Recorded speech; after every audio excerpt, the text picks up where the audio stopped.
congratulando a quienes han estado a la cabeza del foro en los últimos años, es decir, a quienes desde la dirección del mismo y desde las gestiones ejecutivas del foro consiguieron instalar esta segunda versión de un foro internacional después de transcurridos 2 años desde el primero, lo cual augura un buen destino para una institución en la que todos ciframos muchas esperanzas, pero respecto de la cual no teníamos verdaderamente un grado alto de certeza en cuanto a tener éxito con ella, de manera que sean mis primeras palabras para congratular a quienes hicieron posible este foro y también a las instituciones nacionales y extranjeras que han colaborado a que esa tarea fructificara.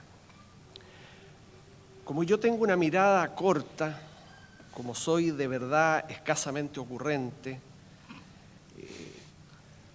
no alcanzo a darme cuenta qué ocurrirá con América Latina, no sé qué ocurrirá con Chile, ni con mi ciudad, ni con el barrio donde vivo, y tengo una relativísima seguridad de lo que ocurrirá conmigo mismo en el futuro, lo cual no quiere ser expresión irónica respecto de intervenciones precedentes, sino una confesión sincera, para que ustedes entiendan que mi comentario se va a plegar a las intervenciones de los expositores principales,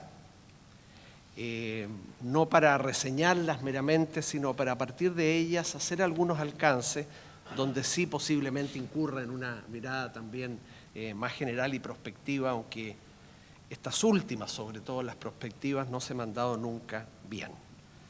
No tengo la menor idea de lo que acontecerá el día de mañana, ni siquiera en el evento del día de mañana, que a todos, incluidos nuestros buenos amigos españoles, nos interesa sobre todo. Bien. No siempre desde la misma perspectiva. Marina Subirats, y es tan agradable tenerla nuevamente entre nosotros, combina, creo yo, agudeza, compromiso y mesura. Lo que yo escuché de ella, al margen del contenido atractivo y suscribible en una altísima proporción, pone de manifiesto estos atributos suyos que yo quiero destacar inicialmente porque no pocas veces el compromiso excluye la mesura, es decir, se tiene un compromiso al precio de la mesura y a veces, por la inversa, el precio de la mesura es la ausencia de compromiso. Creo ver en ella una vez más, como hace 2 años en este mismo lugar, una feliz combinación de un compromiso fuerte, en este caso con la educación de las mujeres y con el multiculturalismo, pero sin incurrir en las tentaciones desmesuradas en que a veces se incurre por quienes suscriben estas causas, digámoslo de esa manera. Me permitiría decir que ella se anotó un muy buen punto, entre otros, cuando a propósito de la educación de las mujeres, relativizó la importancia de los crecientes márgenes de titulación femenina en educación superior y particularmente en universidades, porque alertó acerca de que la educación no solo habilita para el trabajo, sino para muchas otras cosas ciertamente más importantes que el trabajo, creo yo, en las cuales ese alto porcentaje de mujeres tituladas pueden estar todavía, y de hecho lo están jugando con una abierta desventaja. Yo creo que a veces incurrimos en el defecto de trazar una línea demasiado directa entre vida y educación, entre educación y trabajo, y entre trabajo y riqueza. La educación continua, con ser una realidad y un bien, de pronto llevada a extremos, pareciera sugerirnos que solo viviríamos para educarnos, lo cual sería una muy pobre perspectiva para una vida humana, creo yo. También trazamos una relación demasiado directa entre educación y trabajo, como si casi todo, si no todo el sentido de la educación se agotara en cuanto a habilitación para conseguir buenas plazas de trabajo. reduciendo con esto la educación a una suerte de capacitación, a algo así como un precalentamiento laboral en circunstancias de que la educación, si nos tomamos esa palabra en serio, es algo a lo que accedemos, es algo que buscamos constantemente, desde luego, en la vida, como una manera de realizarnos mejor, como una manera de aumentar las posibilidades de desplegar nuestra personalidad en múltiples y aún contrapuestas direcciones, de tener una vida más rica, más diversa, desde luego también más complicada. Y el énfasis o la línea directa también demasiado fuerte entre trabajo y riqueza también me parece un empobrecimiento de los discursos, no de los discursos que hemos escuchado aquí, por supuesto, en tanto sugiere que todo el sentido del trabajo estaría en la obtención de recursos para el que trabaja y en el crecimiento del producto para el país, lo cual también es un empobrecimiento, digo, porque ciertamente trabajamos para mucho más que para percibir un sueldo y para hacer más rico al país en que vivimos. En relación con el multiculturalismo, aunque Marina refirió muy poco de aquello, un comentario tal vez bastante obvio: el multiculturalismo es un fenómeno, es un hecho estructural, se dijo, me parece por Manuel Castells acertadamente en la mañana. Vivimos en un planeta multicultural, por fortuna. Eso es un hecho que está allí.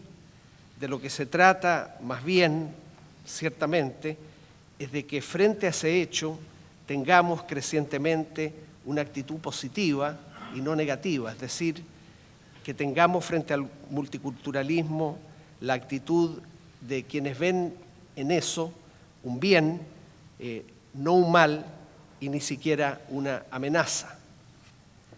Algo parecido a lo que acontece en el terreno de las ideas con la pluralidad y con el pluralismo. La pluralidad es un hecho instalado en cualquier sociedad democrática y abierta, todas son plurales. El pluralismo, sin embargo, es una determinada actitud del espíritu que podemos desarrollar o no frente al hecho de la pluralidad.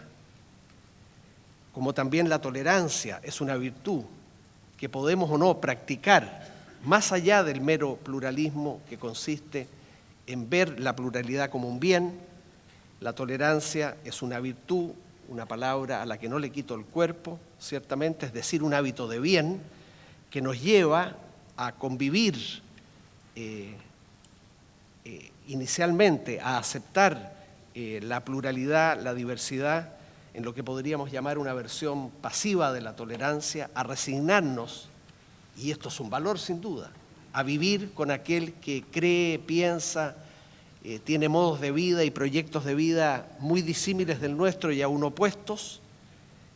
No desvalorizo para nada la tolerancia en este sentido pasivo, vivir en paz con aquellos con quienes cuyas creencias y modos de vida reprobamos. Eso es un valor, pero claro, es menester pasar de esa tolerancia pasiva, o sea, de no usar la fuerza contra el que vive o piensa distinto de nosotros, a una tolerancia más activa, que significa entrar en diálogo deliberadamente con quien piensa o vive de manera diferente, estar dispuesto a darles razones en favor de nuestros puntos de vista, pero también estar dispuesto a escuchar las razones que nos puedan dar en favor de los puntos de vista contrapuestos y hallarse dispuestos, esto es lo más difícil, a rectificar como producto de ese diálogo y de ese intercambio de puntos de vista nuestras propias convicciones, nuestras propias maneras de ver la vida y de vivirla. Me gustaría, sí, sin embargo, decir algo obvio, pero Marina me da el pie para eso. El multiculturalismo sí tiene un límite en los derechos fundamentales. No se puede, ciertamente, aceptar cualquier comportamiento en nombre de las especificidades culturales o tradiciones de naciones o de colectivos o de culturas determinadas. Tenemos que tener cada vez más clara conciencia de que hay un límite en los derechos fundamentales de las personas, en ese catálogo de derechos que hoy, por fortuna, tiene una base de sustentación objetiva en un capítulo muy importante de las constituciones políticas de los estados democráticos y que tiene una base de sustentación objetiva a partir de la Declaración Universal de 1948 en adelante, en un sinnúmero de tratados internacionales, los cuales, junto con esos capítulos destacados de las constituciones políticas que consagran los derechos fundamentales, constituyen un auténtico derecho positivo de los derechos fundamentales, de manera que hoy día no tenemos derecho, por decirlo así, a dudar a la hora de identificar de qué estamos hablando cuando hablamos de derechos fundamentales. Están allí, en textos normativos que todos podemos leer, que todos podemos comprender si actuamos lealmente y con buena fe. A propósito del multiculturalismo, y quizás como un homenaje a ese ser entrañable, no obstante que su prosa a mí me resultaba, en el caso de la ficción, difícil de leer, me refiero a José Saramago, no obstante que sus ensayos, sus columnas de opinión me interpretaban bastante frecuentemente, no obstante no compartir alguna de sus ideas políticas, sin duda, un mundo justo será un mundo mestizo. Esa es una idea de Saramago que no puedo menos que compartir, y si no sabemos cuál es el epílogo de la globalización, para mí, desde luego, el epílogo deseable sería este, no la hegemonía de una cultura sobre las restantes, ni el atrincheramiento defensivo de cada cultura en sí misma, en su propia especificidad, sino un mestizaje completamente desordenado y caótico incluso. Pero esa, bueno, es la expresión de un deseo.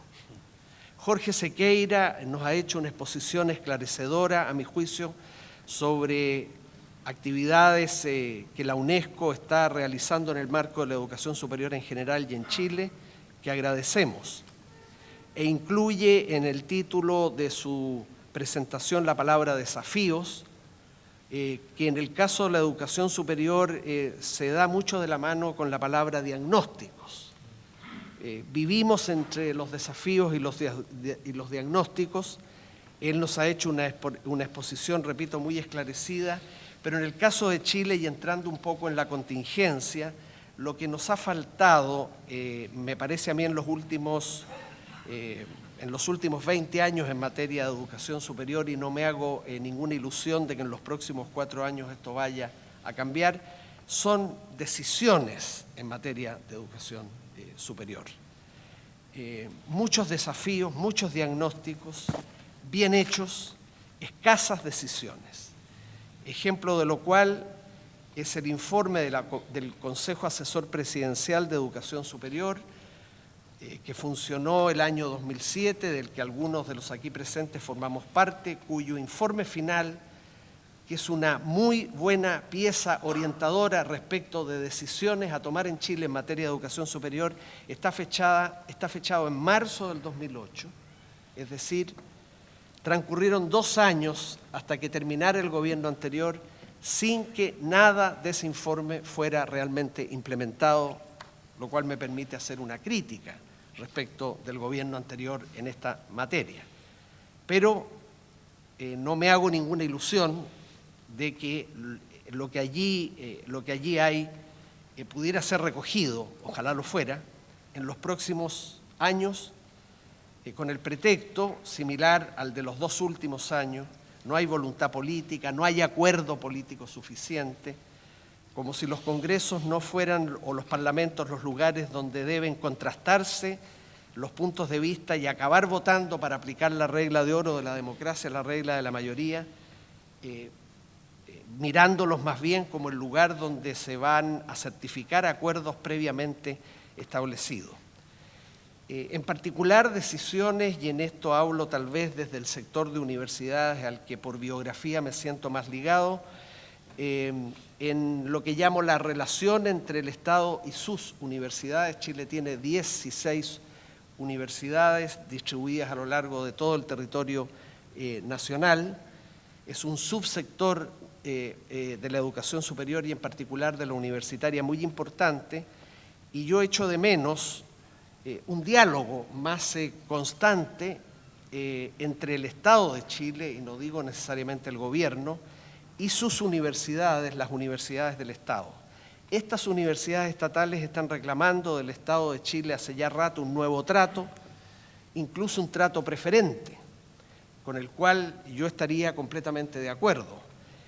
Sin embargo, se conduzca o no a un nuevo trato, o a un trato mejor todavía, preferente, o a ningún nuevo trato, o a ningún trato preferente, no demos por establecido que deba haber un nuevo trato, o siquiera, y menos todavía un trato preferente, por mucho que a mí me gustaría.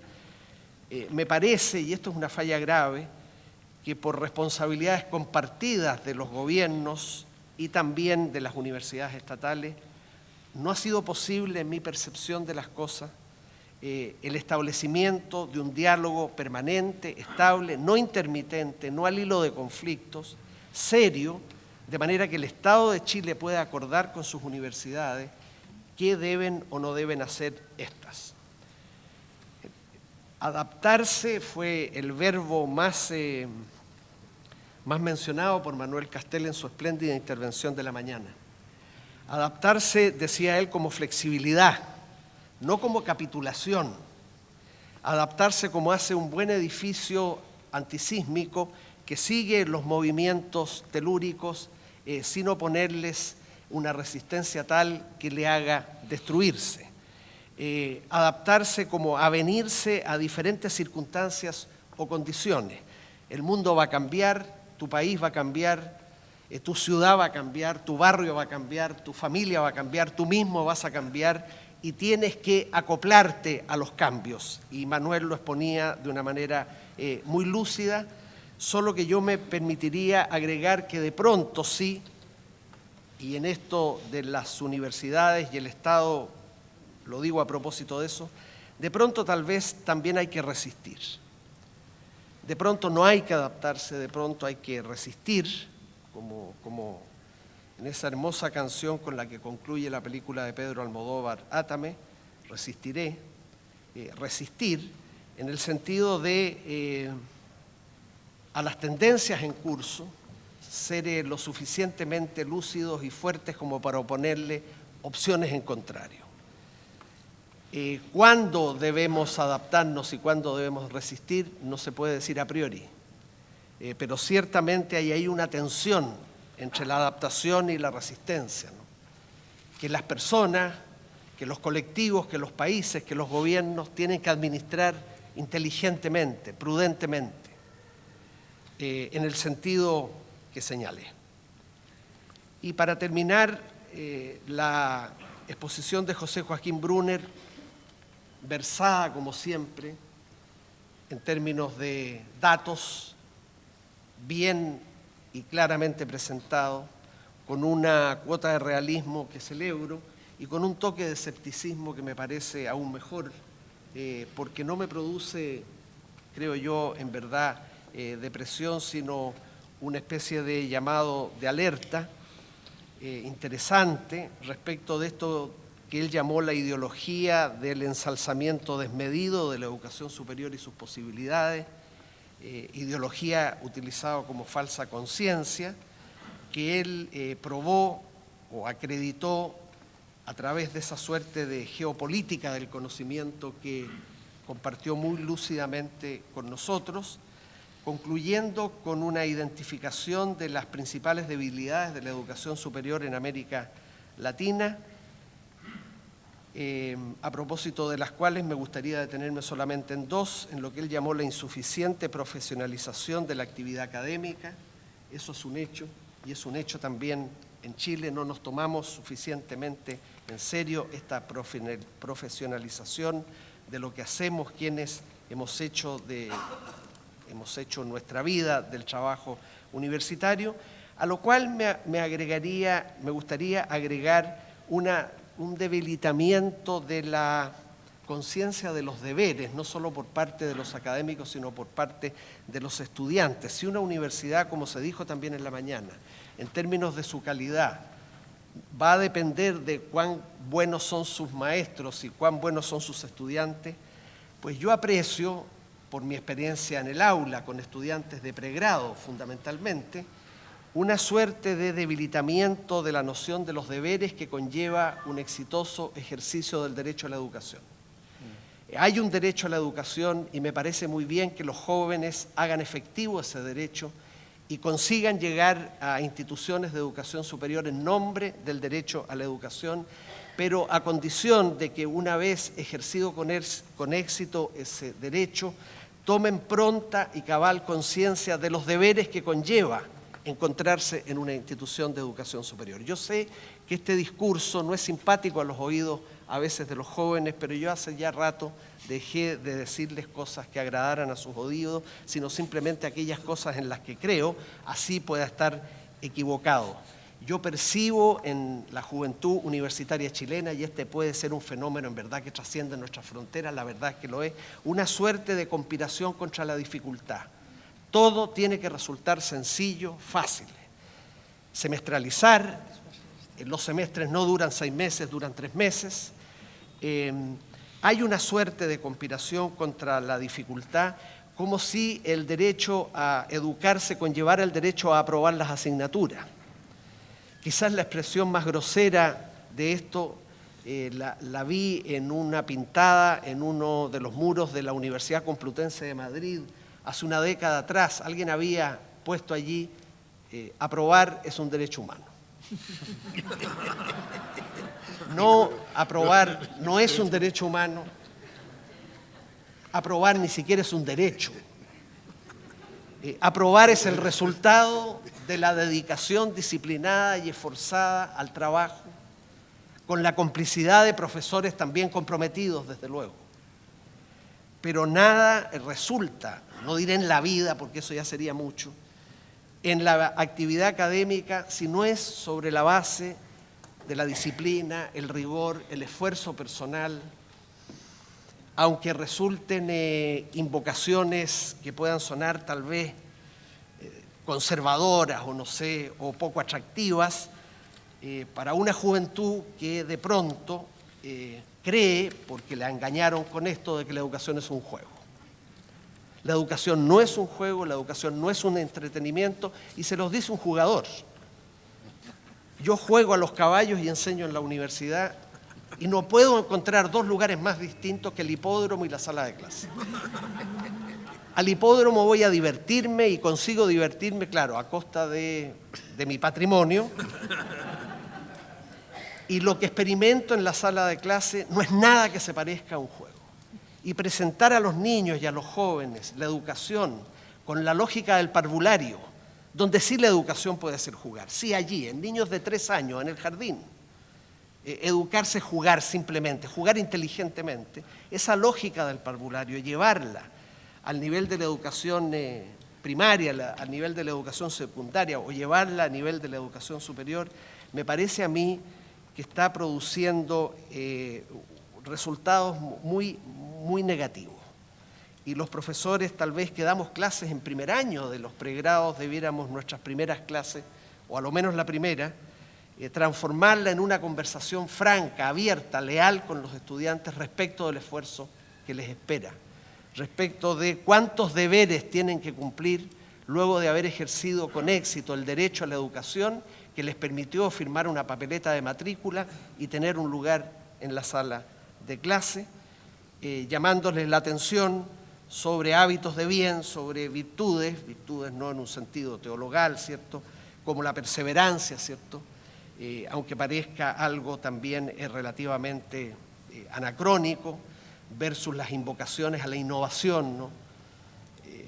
Yo no digo que la perseverancia sea algo opuesto a la innovación, pero tanto énfasis en que usted tiene que innovar todos los días, usted tiene que despertarse todas las mañanas pensando qué nuevo clavo va a golpear, ¿no? Yo más bien prefiero decirle a los jóvenes que se levanten cada mañana pensando en que tienen que volver a seguir golpeando el mismo clavo que golpeaban antes de dormirse, hasta que ese clavo hienda bien en la madera. En fin, perdónenme que ponga las cosas de manera quizás demasiado simple, pero la virtud de la perseverancia, ¿no?, de insistir, me parece a mí, aunque suene de nuevo algo poco atractivo, en esa complicidad leal con los jóvenes, no en un discurso paternalista, mira, yo sé lo que te espera, no, en esa complicidad leal que debe haber entre profesores y estudiantes, que pasa más bien por mostrarles las piedras del camino, las dificultades del camino, que por hacerles creer que por el solo hecho de sentarse en un recinto universitario tienen el futuro completamente garantizado. Sobre América Latina, una palabra, Claudio, termino porque tal vez me excedí. Concuerdo con los análisis de Ernesto, como casi siempre. Ese casi es el que salva nuestra amistad.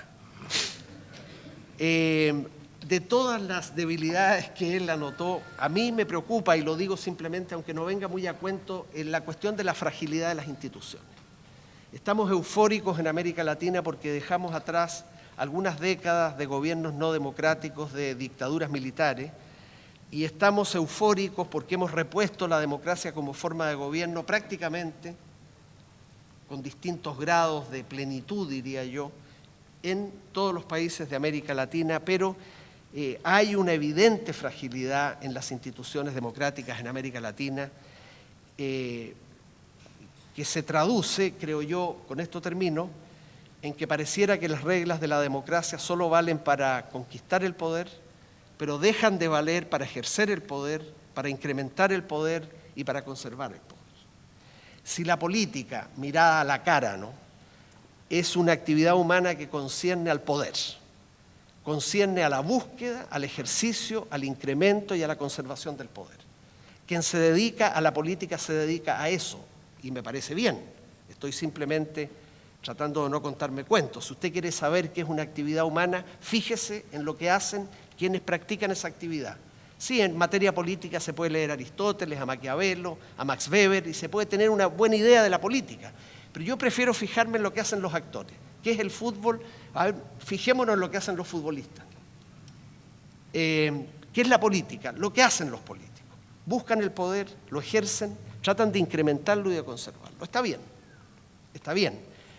Para eso la democracia fija reglas, pero fija reglas no solo para acceder al poder.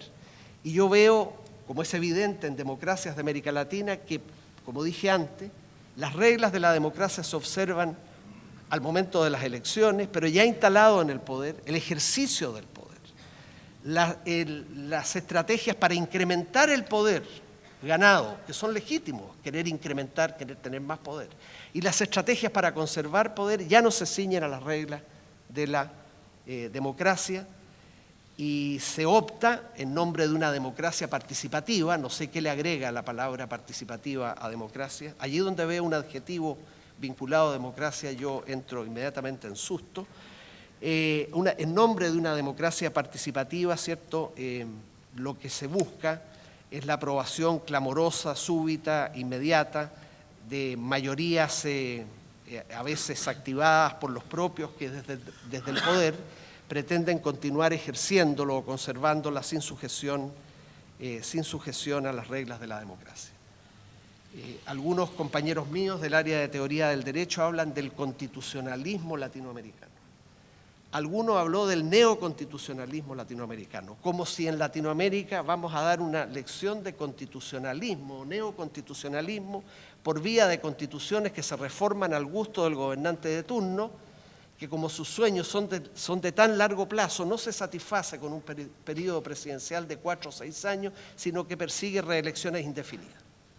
No, América Latina por esa vía, y así se lo hice saber a un querido colega en un foro hace poco tiempo, no va a hacer ninguna contribución al constitucionalismo, ni menos al neoconstitucionalismo, por vía de esta manipulación constitucional con vistas a perpetuar a soñadores que piensan demasiado en grande para los cortos periodos que la democracia es capaz de confiar el poder a las personas. Muchísimas gracias.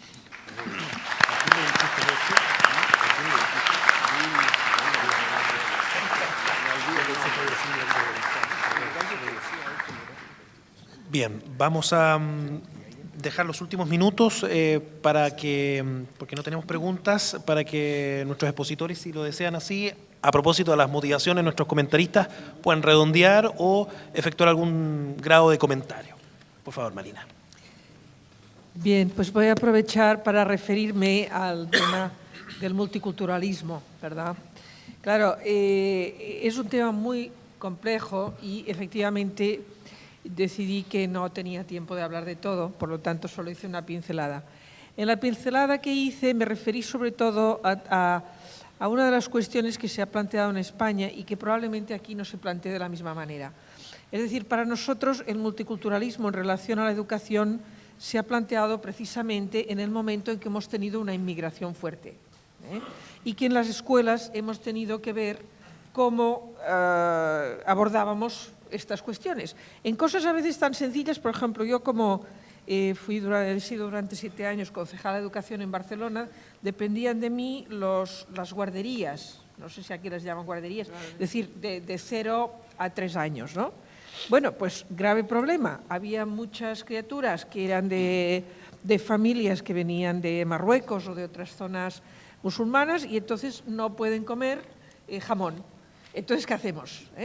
O sea, no son problemas muy complejos. Pueden ser muy complejos, sofisticados, culturales, etcétera.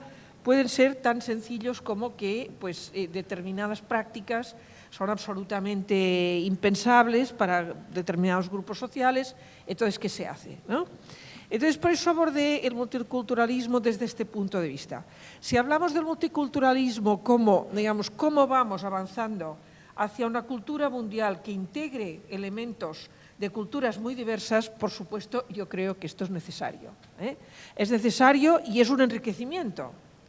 Lo que me temo es que al final no sea en función de cuáles son las prácticas, digamos, que tienen mayor interés para la humanidad, por lo tanto que serían más universalizables, sino que sean aquellas que son impuestas por quienes tienen más poder. Y eso es lo que realmente sería nefasto, ¿verdad? Porque entonces no se trata de, tenemos todo el acervo cultural y podemos tratar de encontrar en él aquello que resuelve de la mejor manera posible tal o tal situación de la vida. Entonces eso yo creo que es un tema muy interesante. A mí me parece que no estaría mal que alguien empezara a hacer una especie de gran diccionario de prácticas culturales existente en el mundo y que le hiciéramos la crítica para ver cuáles son aquellas cosas que son verdaderamente dignas de generalizar, de universalizar y cuáles, en cambio, pues bueno, si las quiere tener un grupo, allá él, pero mejor olvidarse, ¿verdad?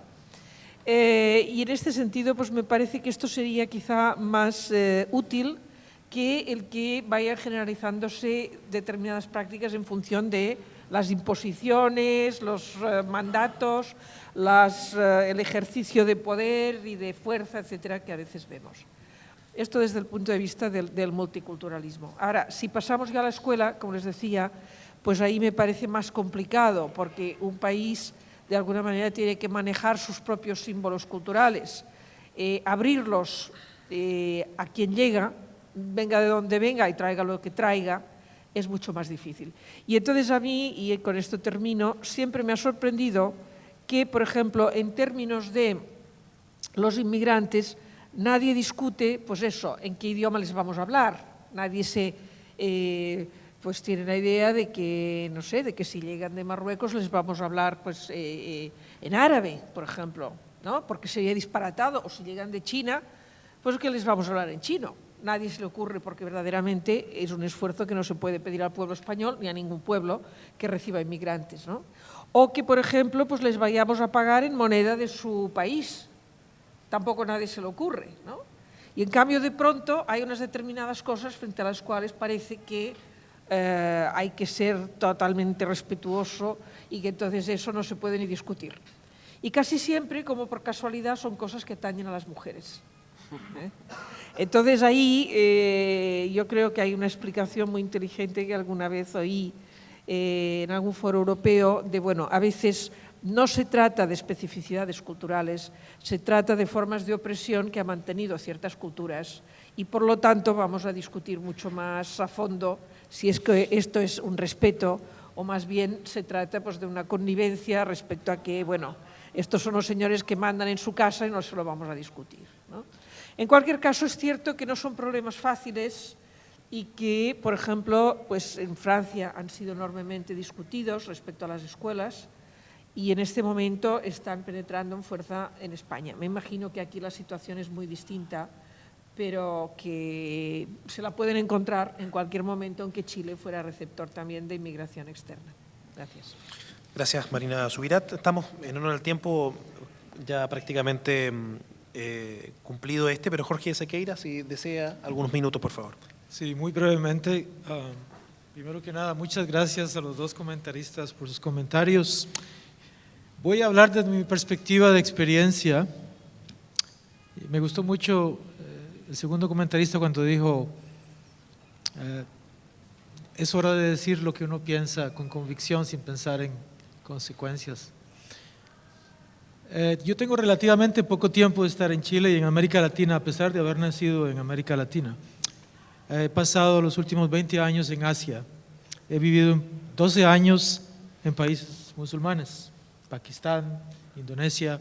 He visto mujeres con velo, he visto los problemas de multiculturalidad ahí mismo. Y también he visto, como dijo un comentarista, cómo el Asia se ha movido más rápido y mejor en los últimos años. Entonces la pregunta para mí es muy sencilla: ¿qué ha ocurrido en esta región o qué no ha ocurrido que ha hecho que otras regiones han evolucionado en forma diferente en términos cualitativos y también de acceso, en términos educativos y de desarrollo? Y mi respuesta, francamente, como latinoamericano que no ha vivido mucho en esta región, es la forma en que el Estado interviene, la percepción que hay entre democracia y desarrollo, y sobre todo el hecho de mirar más hacia el futuro y menos hacia el pasado, hace la gran diferencia. Y yo creo que dentro de estas gráficas que nos mostraba el señor Brunner, eso demuestra que sobre el tiempo, inclusive en el libro que han escrito ustedes dos hace 20 años, donde las cifras no han cambiado, demuestra que tenemos que darle vuelta a la página sobre recientes eventos nacionales o regionales y mirar más hacia el futuro y menos hacia el pasado. Y esa es la gran diferencia que yo he personalmente visto en otros países como en el Asia del Sudeste, Tailandia, Malasia y otros, donde el crecimiento económico, social, la inequidad y otros problemas de este tipo que todavía siguen vigentes en nuestra región, ya ellos están un poquito más avanzados y posiblemente más cercanos a una solución. Ese sería mi mensaje desde mi poca experiencia. Gracias. Gracias, Jorge de Saqueira. José Joaquín Brunner, si así lo desea, también dispone de algunos minutos. Una sola palabra para decir que en realidad no me parece a mí que el cuadro que yo ofrecí sea para entrar en una suerte de pesimismo. El único mensaje al final que me parece a mí habría que deducir de ahí es que, digamos, que la dependencia externa que durante tanto tiempo alegamos como incluso elevamos a la categoría de teoría, digamos, para explicar el rezago de América Latina, ahora hay una suerte de dependencia mágica otra vez de ciertos factores internos, como que si el Estado fuera más claro en definir el proyecto de las universidades andarían mejor. Si se nos diera algún trato especial a las universidades privadas, entonces podrían crecer. En realidad, la mayor parte de nuestras instituciones dependen de su propia capacidad de adaptarse, de emprender en medio de las turbulencias del medio ambiente, de conseguir recursos que cuando uno tiene la capacidad de inventar proyectos valiosos, por lo general logra encontrarlos, de modo tal que el llamado al final era para, digamos, no usar ni la dependencia externa como excusa, pero tampoco creer que internamente va a haber alguien que le puede solucionar sus problemas a la educación superior, que no sean sus propias instituciones, que son finalmente las que están detrás de este cuadro, que es un cuadro de fracaso. Por 20 o 30 años, el que no se hayan movido esta cifra demuestra que en realidad ha habido un fracaso enorme, porque hay otras regiones del mundo que si uno hiciera este cuadrito, tú nombrabas recién a los países del Asia, ciertamente que ha cambiado brutalmente, es decir, no era imposible cambiarlo. Y hay quienes lo han cambiado en los últimos 30 años, que es el periodo al cual se refirió Ernesto recién. Muchas gracias, José Joaquín Brunner. Queremos agradecer muchísimo la presencia de todos quienes han formado parte de este panel, de esta segunda parte de una jornada tremendamente inspiradora, que ha exhibido conceptos muy profundos y también los ha ligado a la contingencia. Dos informaciones. La primera, ustedes en sus carpetas tienen una encuesta. Me han pedido los organizadores, en la medida de lo posible, por favor, responder a esa encuesta para seguir perfeccionando lo que es la dinámica de este foro. Y también la invitación para mañana, a partir de las 8:45 horas, seguir con la tercera parte y posteriormente a las 11:15 con la cuarta parte. Se puede perfectamente compatibilizar entonces el partido de Chile con España con la presencia, la existencia de ustedes aquí en este foro. Muchas gracias también por su participación y su presencia. ¿Ya?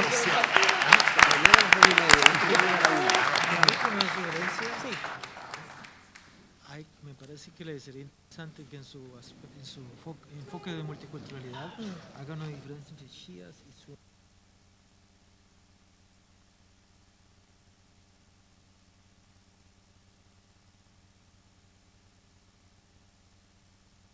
Damos inicio a este bloque de presentaciones del segundo día del Foro Internacional Valparaíso 2010, en el que se debatirá sobre regulación de la calidad, equidad y financiamiento de la educación superior.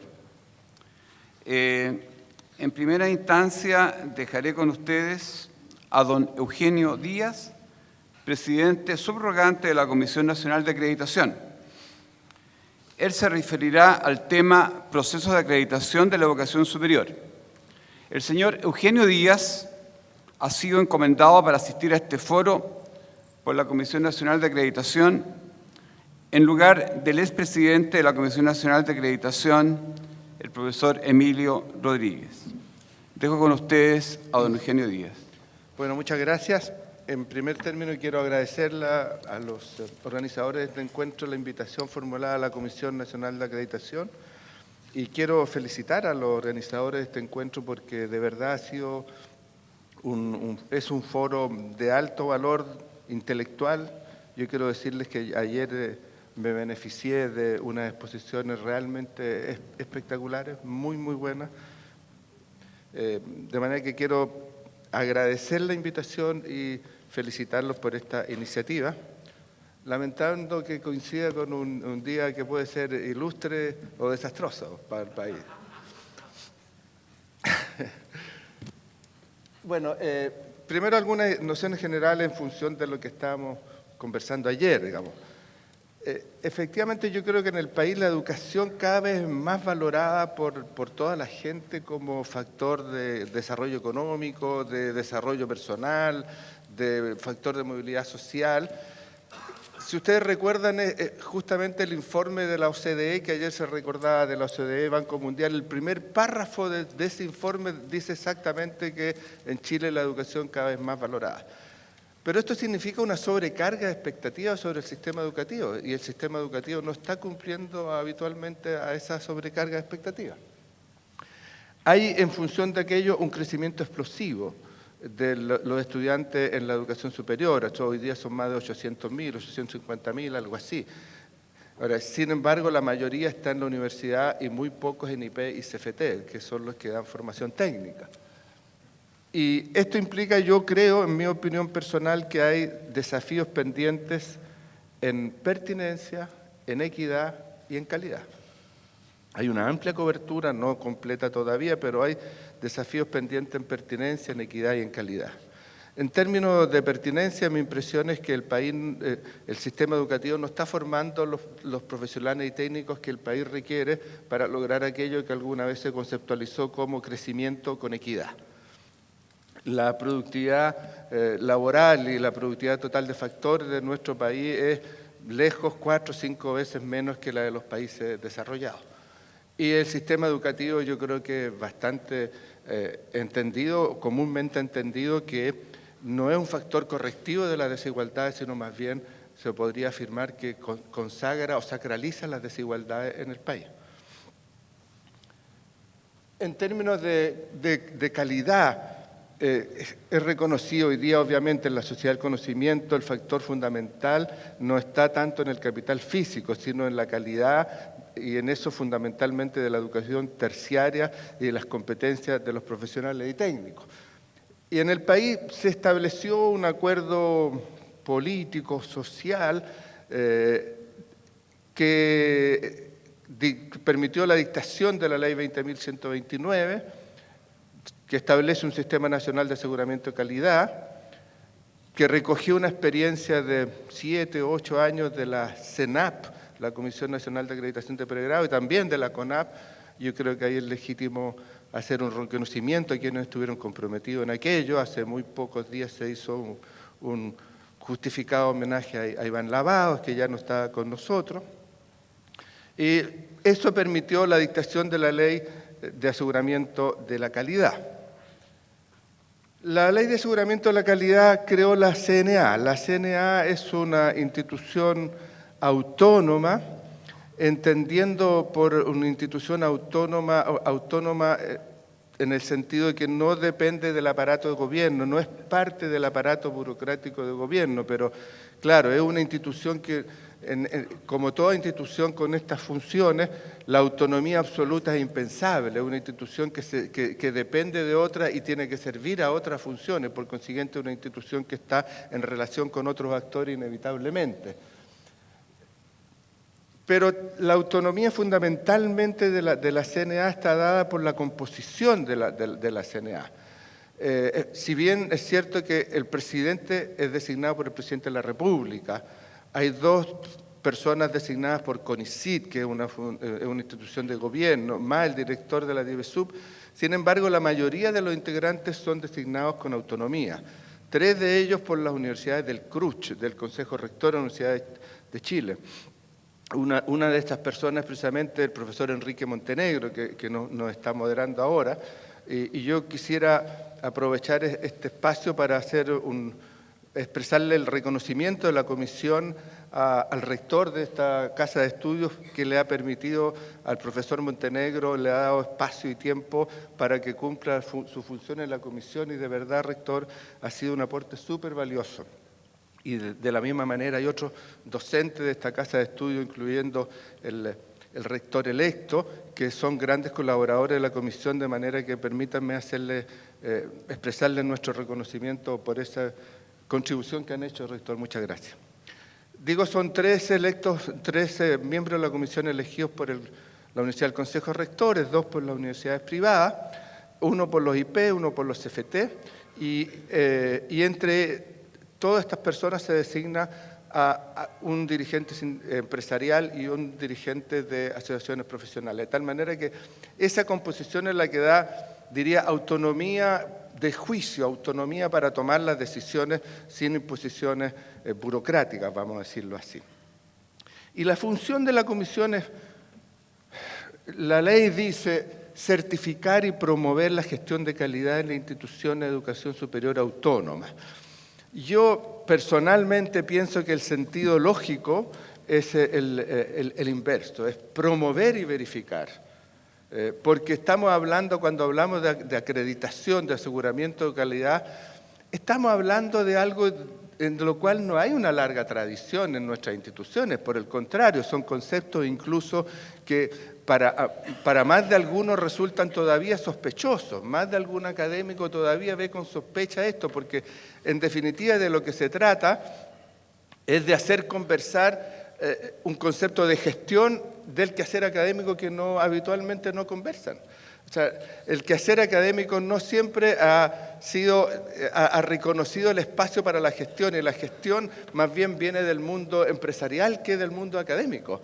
Entonces, ¿cómo esos dos conceptos, esas dos nociones se imbrican armónicamente? Es algo que es preciso promover, difundir, mostrar, evidenciar, dar a conocer cuáles son los criterios, los modos, cómo se toman las decisiones. Si no, la acreditación aparece como algo extraño, difícil, complejo, que viene a perturbar el quehacer cotidiano de las instituciones, cuando el propósito debiera ser cómo este modelo ayuda a tener una mejor gestión de las instituciones de educación superior, pero sin alterar su naturaleza, obviamente.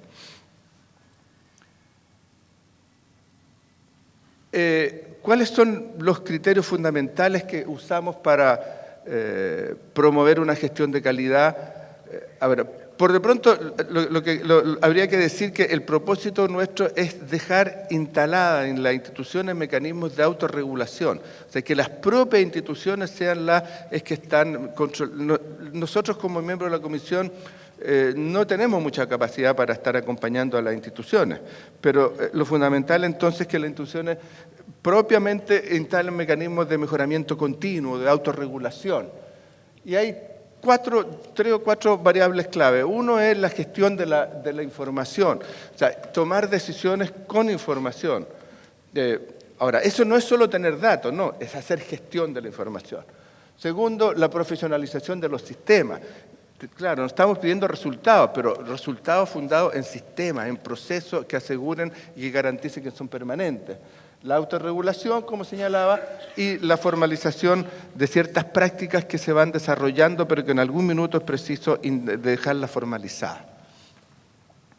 Este sistema que inicialmente encontró resistencia fuerte cuando se dictó la ley, ustedes se recuerdan, era muy cuestionado, sin embargo ha ido ganando espacio y hoy día es un sistema, yo diría, validado, todavía con mucha, y naturalmente, y está bien que sea así, con muchas observaciones, comentarios, críticas, sugerencias, pero está muy validado y eso se muestra con la enorme expansión que ha tenido la cobertura de las instituciones sometidas a procesos de acreditación.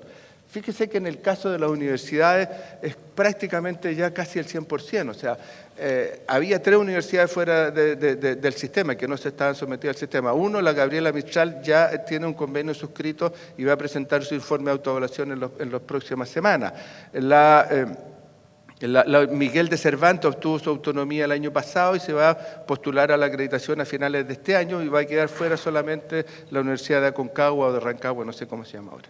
De manera que en términos de universidades es una cobertura muy amplia, ¿no?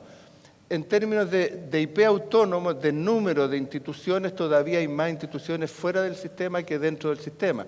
Pero si uno ve en la matrícula, el número de estudiantes, la mayoría de los estudiantes de IP están dentro del sistema, porque los IP más grandes están dentro del sistema. En CFT pasa lo mismo. El número de CFT fuera del sistema es más, pero el número de estudiantes de CFT dentro del sistema es mayoritario. En acreditación de carreras tenemos mucho más rezago. Ahí hay un punto de fuerte observación. La mayoría de las instituciones...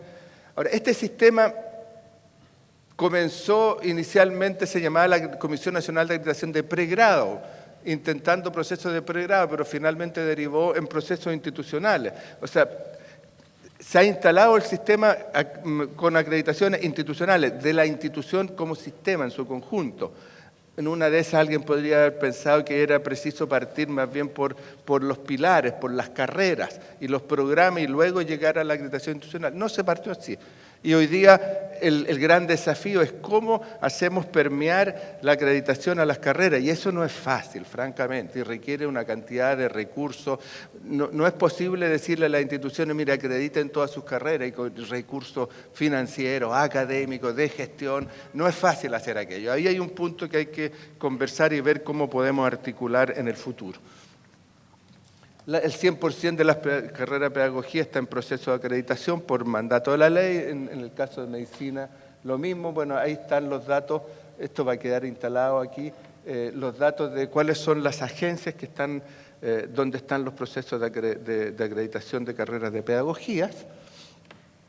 Medicina, ahora medicina tiene una tradición también más fuerte. Las carreras de medicina estaban en proceso de acreditación desde antes del mandato de la ley. En doctorado la acreditación es bastante alta, sin embargo en magíster es bastante baja. Ahí también hay un punto que conversar mucho. ¿Por qué ocurre aquello? Hay algunas claves de interpretación que se pueden hacer. Hay que despejar los temas de los magíster profesionales y magíster disciplinarios, que no está completamente claro. Pero hay que trabajar más la acreditación de magíster. La comisión, pensando en que lo que nosotros hagamos tiene que servir a las instituciones finalmente, porque en último término, donde se produce o no se produce la gestión de calidad de la educación superior en las instituciones, no en la comisión, ni en el Ministerio de Educación, ni en ningún otro organismo, es en las instituciones, y en las instituciones no tanto en la instancia de dirección superior, sino en las carreras, los programas y finalmente en la sala de clases, pensando en aquello. Encargamos a Ipsos un estudio de impacto de los procesos de acreditación, cuyos resultados ya están disponibles en la web de la Comisión, cnachile.cl, desde hace unos días, con el propósito de ir mirando qué es lo que está ocurriendo efectivamente. Ahora, es una primera aproximación. Nosotros queremos entregar estos resultados a la conversación de los actores del sistema, porque es un estudio de opinión. Se consultó la opinión de rectores, directivos superiores, académicos, docentes, alumnos, expertos en la materia, pero es un estudio de opinión. Y claro, los resultados son bastante obvios. El impacto mayor está en el área de gestión institucional, que es una de las dos áreas obligatorias. Estamos hablando de acreditación institucional.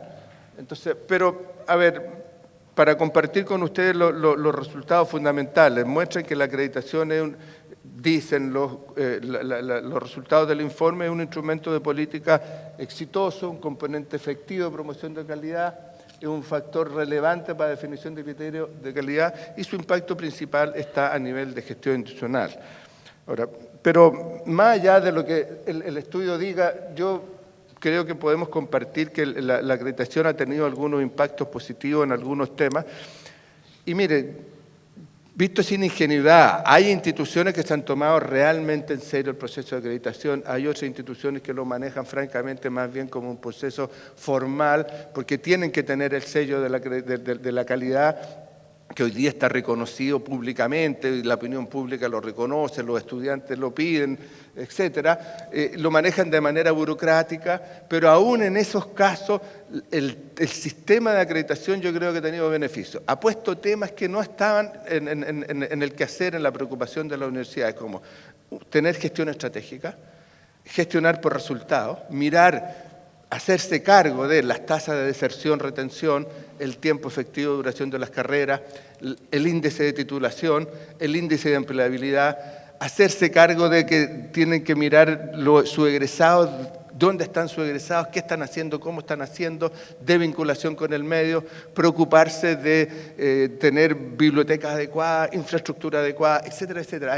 Ha puesto en las preocupaciones de la gestión de la institución de educación superior ciertos temas que yo creo que son positivos, y son positivos para los docentes, estudiantes, para la comunidad académica en general. ¿Cuáles son un par de reflexiones finales, desafíos y proyecciones del sistema? Yo diría, lo primero es consolidar el sistema como sistema. Y el sistema como sistema tiene varios actores. Es la DIVESUP, el Consejo Nacional de Educación y es la Comisión Nacional de Acreditación, que son la instancia de dirección del sistema. Esa instancia tiene que funcionar armónicamente. No ha funcionado armónicamente hasta ahora, para ser bien franco, y tenemos desafío pendiente, hacerlo funcionar armónicamente. Ampliar la cobertura de acreditación de carrera, ya les digo, no es un tema, se dice fácilmente, no se hace tan fácilmente, y de IP y CFT. En el caso de los IP y CFT, la comisión está elaborando, tiene un comité especial que está elaborando criterios particulares para IP y CFT y no los criterios de la universidad adaptados a los IP y CFT. Y garantizar un funcionamiento adecuado de la agencia de acreditación. Las agencias de acreditación son una institución particular de esta ley y particular de este país. Son instituciones privadas que, sin embargo, tienen la función de dar fe pública. No es un tema fácil. Yo creo que ahí tenemos uno de los problemas fundamentales que hay que, yo diría, conversar con mucha claridad, con mucha transparencia, con las cuestiones encima de la mesa. Y hay que corregir algunos mecanismos porque, mire, en temas de acreditación, de fe pública, la credibilidad es fundamental. La confianza en las instituciones es fundamental. Y eso tenemos que precaverlo, que cuidarlo muy entre todos. Yo creo que nosotros no podemos mirarnos el ombligo, sobre todo después de la presentación brutal de José Joaquín en el día de ayer. Tenemos que pensar en estándares internacionales. O sea, no podemos simplemente mirar la acreditación con estándares nacionales y olvidarnos de cuál es nuestra relación o nuestra vinculación con otros estándares. Y fortalecer los mecanismos de autorregulación, porque mire, eso es fundamental. Sí. la acreditación o los procesos de aseguramiento de calidad, vuelvo a decirlo, finalmente, ¿les sirven o no les sirven a las instituciones? Ese es el propósito, que les sirvan a las instituciones para mejorar su gestión, no otra, la gestión que ellos con autonomía están decidiendo hacer. Y eso implica que no se superpongan los procesos de acreditación con los procesos cotidianos de gestión de las instituciones. Y en último término, yo pienso que un gran desafío que ciertamente escapa a la Comisión Nacional de Acreditación y escapa incluso al aseguramiento de la calidad, pero yo no puedo dejar de mencionarlo porque para mí, digamos, y yo creo que para todos nosotros, el trabajar en algún espacio de la sociedad no puede hacernos olvidar cuál es el fin último, el bien común de la sociedad, el interés superior del país, como se lo quiera llamar. El sueño mío es que lo que uno haga pueda contribuir a que haya una sociedad más justa, una sociedad con más equidad, una sociedad más integrada, transformación productiva con equidad, se recordaba ayer, en fin, una sociedad que finalmente nos haga más felices. Ojalá lo que estamos haciendo pudiera contribuir a eso. Muchas gracias.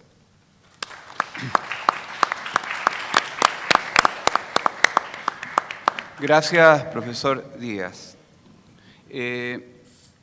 Recordamos a la audiencia, antes de continuar con los siguientes expositores, que las preguntas, expresión de vuestro particular interés y relacionadas a los temas, deberán ser hechas por escrito. Sus respuestas se efectuarán una vez terminadas las intervenciones y estas deberán ser entregadas a los monitores de sala oportunamente. A continuación, tengo el agrado de dejar con ustedes a don Carlos Piña, rector de la Universidad Diego Portales y expresidente del Consejo Asesor Presidencial para la Educación Superior, quien expondrá sobre la provisión pública y privada de los servicios